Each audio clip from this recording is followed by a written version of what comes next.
Process 17 focus fill की process. तो इस प्रोसेस को आप कब करोगे?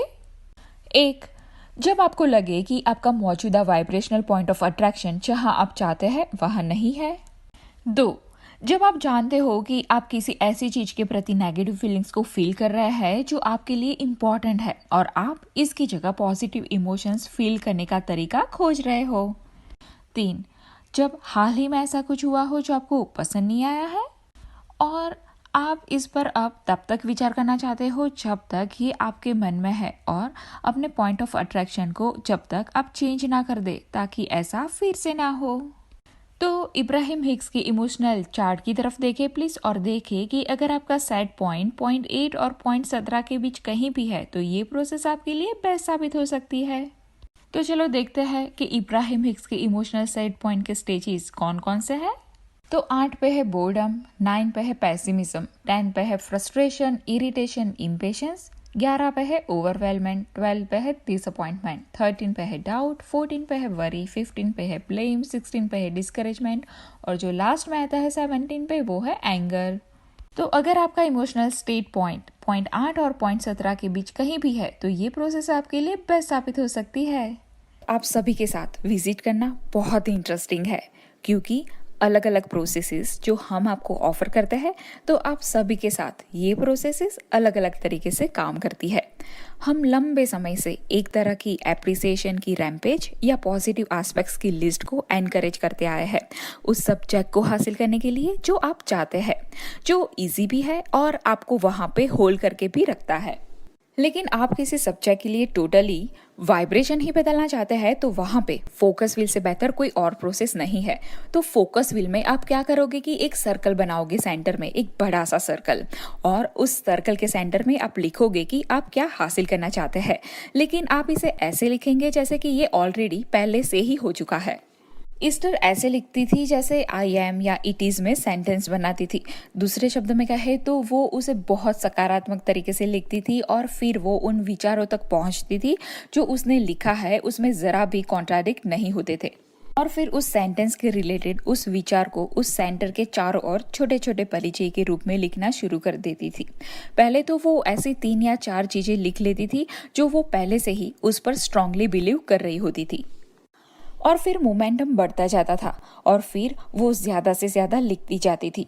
वो उसे अपने सेकंड पेज या थर्ड पेज तक भी भर देती थी क्योंकि आपको बस थोड़ा सा पंप ही मारना होता है और बस फिर वो आपको वो चीज़ें मिलती जाती है जो आपके लिए मायने रखती है और फिर आप इसे उन चीज़ों के साथ जोड़ देते हैं जिन पर आप पहले से बिलीव करते हैं और फिर वहाँ पे इतनी देर तक ध्यान फोकस करें कि आप उन चीज़ों के भी रिसीवर बन जाए जो आप में पहले से एक्टिव नहीं है कुछ बिलीफ्स को लेके। अब वे नए विचार होंगे, नए इम्पल्सेस होंगे और ये बहुत ही मज़ेदार है। आप इसे करना चाहते हो क्या? जी बिल्कुल। श्योर। इसलिए कुछ ऐसा सब्जेक्ट ले जिस पर आप अपने पॉइंट ऑफ अट्रैक्शन को सुधारना चाहते हैं। कोई भी सब्जेक्ट हो सकता है वो। रिलेशनशिप। कोई स्पेसिफिक रिलेशनशिप, कोई इम्पोर्टेंट रिलेशनशिप, सबके साथ वाली रिलेशनशिप, कोई स्पेसिफिक पर्सन के साथ वाली रिलेशनशिप। आप कौन से रिलेशनशिप की बात कर रहे हो?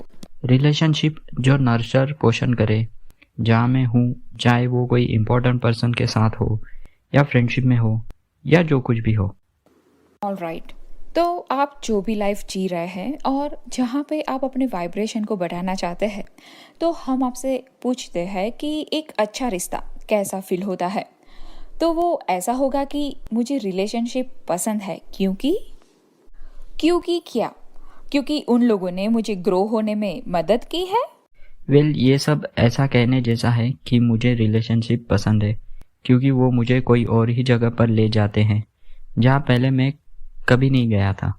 तो आप यहाँ पे जहाँ आप पहले नहीं गए थे उस पर जोर दे रहे हैं कि आपको क्या नहीं मिला था पहले। तो हमें इसे शुरू करने के लिए और ज़्यादा इम्पोर्टेंट सेंटर फाइंड करने की ज़रूरत है। मुझे अच्छी रिलेशनशिप का रोमांच पसंद है। ये कैसा रहेगा? मुझे अच्छे रिश्तों की फीलिंग्स पसंद है। मुझे अच्छे रिश्ते पसंद है। मुझे अन्य लोगों पसंद है। मुझे इंटरेक्शन पसंद है। मुझे को क्रिएशन पसंद है। को क्रिएशन वंडरफुल है। क्या ये स्टेटमेंट अच्छा नहीं है? और जब आप इसे लिखने बैठते हैं तो ये इतना चैलेंजिंग नहीं लगता है। को क्रिएशन वंडरफुल है। तो ऐसे और स्टेटमेंट्स क्या हो सकते हैं? को क्रिएशन वंडरफुल है, को क्रिएशन फन है, को क्रिएशन दिलचस्प है, लोग हर जगह है, लोग अबंडेंट है, और यहाँ पे बहुत मज़ा आ रहा है, यहाँ बहुत सारी क्लैरिटी है सब कुछ खोजने के लिए। दूसरे के साथ को क्रिएशन की हार्मनी में बहुत मज़ा आता है। तो आपने देखा, क्योंकि इसका सेंटर जो आप पहले से जानते हैं उसके साथ अलाइनमेंट से बहुत दूर नहीं था। आई एम ग्लैड कि मैं ये प्लानेट अन्य लोगों के साथ भी शेयर कर सकता हूँ। मुझे ये विविधता पसंद है लोगों में। मुझे ऐसे विचार पसंद है जो हमारे डिफरेंसेस से पैदा होते हैं। मुझे पसंद है कि हम सभी को अपनी लाइफ में रहने के लिए चुन सकते हैं। मुझे पसंद है कि सोर्स हम सभी का समर्थन करता है। मुझे ये विविधता पसंद है जो हम है, जो हमें स्ट्रेंथ देती है। मुझे ये फ्यूचर पसंद है जो अभी बन रहा है, जो हम जी रहे हैं उसकी वजह से। मुझे वो एनर्जी पसंद है जो फ्लो हो रही है क्योंकि हम इसे एक दूसरे के साथ मिक्सअप कर रहे हैं। मैं जो कुछ भी हूँ अभी, वो इवोल्यूशन मुझे पसंद है। मुझे वो रिसोर्सेज पसंद है जो हम एक दूसरे को प्रोवाइड करते हैं। मैं उन सभी को अप्रिशिएट करता हूँ जो मुझसे पहले आ चुके हैं और मुझे कुछ ना कुछ उनसे लाभ मिल रहा है। इस प्रोसेस का मैं इम्पॉर्टेंट पार्ट बनना मुझे पसंद है। मुझे इस टाइम स्पेस रियलिटी में फोकस रहना पसंद है। मुझे वे सभी रिसोर्सेज पसंद है जो मेरे पास और मेरे थ्रू फ्लो हो रहे हैं। मुझे ये क्रिएट करने की फीलिंग्स पसंद है। मुझे ये एक्सपांशन पसंद है। मुझे नए विचार पसंद है जो मेरे साथ ही पैदा हुए हैं। मुझे दूसरों के साथ रिसेप्टिव मोड में रहना पसंद है जो खुद भी रिसेप्टिव मोड में है। मुझे अपने इनर बीइंग के साथ अलाइनमेंट में आना पसंद है जब मैं दूसरों के साथ बातचीत कर रहा हूँ जो अपने इनर बीइंग के साथ भी अलाइनमेंट में है। हम साथ में डांस करते हैं, खेलते हैं, वो सब मुझे पसंद है। मुझे वो डांस भी पसंद है जो हम इस प्लानेट पे कर रहे हैं। मुझे वो एक्सपांशन पसंद है जो हम सभी हो रहे हैं। मुझे हमारे होने का इटर्नल नेचर पसंद है। मुझे अपने एग्जिस्टेंस का इटर्नल नेचर पसंद है। मैं इसमें अपने हिस्से में बहुत सेटिस्फाइड फील करता हूँ। मैं हर उस रिश्ते का आनंद लेता हूँ जिसका मैं सामना करता हूँ। मैं रिलेशनशिप में कुछ वैल्यूएबल देता भी हूँ और उससे कुछ वैल्यूएबल लेता भी हूँ। मैं बहुत खुश हूँ कि हम सब इसमें एक साथ है। मैं इस होलनेस, इस संपूर्णता के पावर को फील कर सकता हूँ। मैं इसमें अपने इम्पॉर्टेंट पार्ट को जानता हूँ और इस इम्पॉर्टेंट पार्ट को अप्रिशिएट करता हूँ। मैं खुश हूँ ये जान के कि हम सब यहाँ क्यों है। मुझे अपनी खुद की रियलिटी का क्रिएटर बनना पसंद है। मुझे अन्य क्रिएटर के साथ भी इंटरेक्ट करना पसंद है। मुझे उनके साथ को क्रिएटिंग यानी कि सह निर्माण करना पसंद है।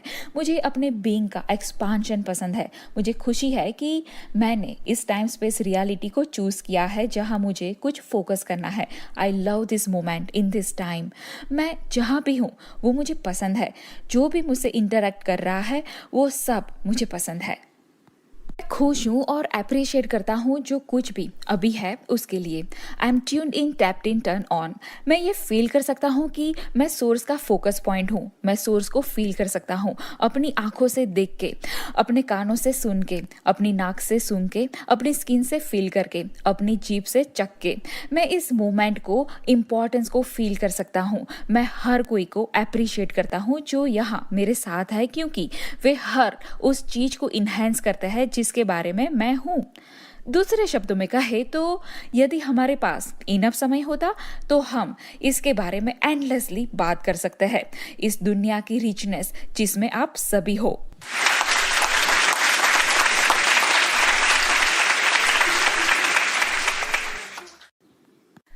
रिलेशनशिप, रिलेशनशिप, एक दूसरे के साथ रिलेशनशिप, अपने डिजायर्स के रॉकेट्स लॉन्च करना, रिलेशनशिप, सोर्स के साथ रिलेशनशिप जो आपके अंदर ही है, वाइब्रेशनल, इमोशनल रिलेटिविटी। इसे पढ़ना, इसे फील करना, इसे जानना, इसे गाइड करना, इसे मोल्ड करना, इसे बनाना, रिलेशनशिप।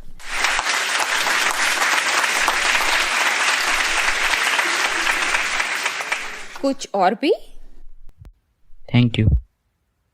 सब कुछ मेरी भलाई के लिए है। आज कोई फ़र्क नहीं पड़ता कि मैं कहाँ हूँ, कोई फ़र्क नहीं पड़ता कि मैं कहाँ जा रहा हूँ, कोई फ़र्क नहीं पड़ता कि मैं क्या कर रहा हूँ और कोई फ़र्क नहीं पड़ता कि मैं किसके साथ क्या कर रहा हूँ।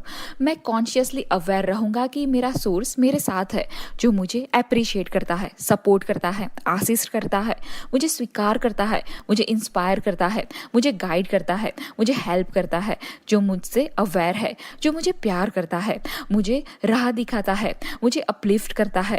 तो ऐसे ही इस एंडलेस लूप पे उतर के देखिए और देखिए कि लाइफ के इस दिन से ही क्या होने लगता है। आपका वॉर्टेक्स उन स्पेसिफिक रिक्वेस्ट से भरा हुआ है जो आपने वहाँ रखी है और आप उन रियलाइजेशन के लिए डिजर्विंग हो और उन रियलाइजेशन के लिए आपके एक्सपीरियंस में इतनी तेज़ी से बाढ़ आती है कि जो आपके आसपास के लोगों को आश्चर्यचकित कर देती है। ये समय ये याद रखने का है कि आपने वहाँ वॉर्टेक्स में क्या रखा है और उसे अपने एक्सपीरियंस में आगे लाने का समय है ये। हम पूरे दिन अप्रिशिएट करते हुए आपसे बात करते रहे हैं कि आप कौन हो, पर अगर हम ये अपने नॉलेज के पावरफुल पॉइंट से एक्सप्रेस करें तो हम जानते हैं कि आपको अभी भी नहीं पता है कि आप कौन हो। आप ज़्यादातर भाग जो हो और आप जो पार्ट प्ले करते हो और उसकी एक्सपांशन को आप नहीं समझते हैं। हम उन सभी वॉर्टेक्स के बेनिफिशियरी यानी कि लाभार्थियों के रूप में खड़े हैं जिन्हें आपने पूरा किया है और उसका आनंद लेते हैं। लेकिन ये हमारी पावरफुल इच्छा है कि अब आप अपने फिजिकल बॉडी से ये प्राप्त करें और अपने आप को अलाउ करने दें वो सारी चीज़ों के लिए जो आप फिजिकली प्राप्त कर सकते हैं, क्योंकि यही यूनिवर्स का प्लान है। आपने ये नहीं कहा था कि मैं आगे जाकर उन चीज़ों से भरे वॉर्टेक्स को फील करूंगा जिनकी मुझे परवाह है और खुद को उनकी रियलाइजेशन से मना कर दूंगा। लेकिन आपने ये कहा था कि मैं आगे जाऊंगा और आप जो देखते हैं उनकी होलनेस का एक्सपीरियंस करूंगा और इसलिए आज हम आगे आए हैं यहाँ पे आप सबको ये समझाने के लिए। ये हमने जाना है अभी कि आपके जानने और सुनने की इच्छा के कारण हम यहाँ पे साथ में एकत्र हुए हैं और आप लोगों की इच्छा के कारण आप जिस तरह से प्रश्न पूछते हैं और हमें सुनते हैं और जैसे कि आपके पास प्रश्न पूछने की जिस तरह से इच्छा है, तो इस पे से हमें पता है कि आपका वाइब्रेशन एक नए स्थान पर शिफ्ट हो गया है और ये भी हमें पता है कि आपकी एक्सपेक्टेशन भी एक नए स्थान पर शिफ्ट हो गई है। आपकी लाइफ हमेशा के लिए बदल गई है और ये हम सभी से नहीं कहते हैं, हम इसे हर सेमिनार में नहीं कहते हैं, हम इसे हर बार नहीं कहते हैं, लेकिन आज ये सच है। इसके एविडेंस के लिए देखते रहिए। आपके लिए बहुत सारा प्यार और हमेशा की तरह हम कहाँ रहेंगे?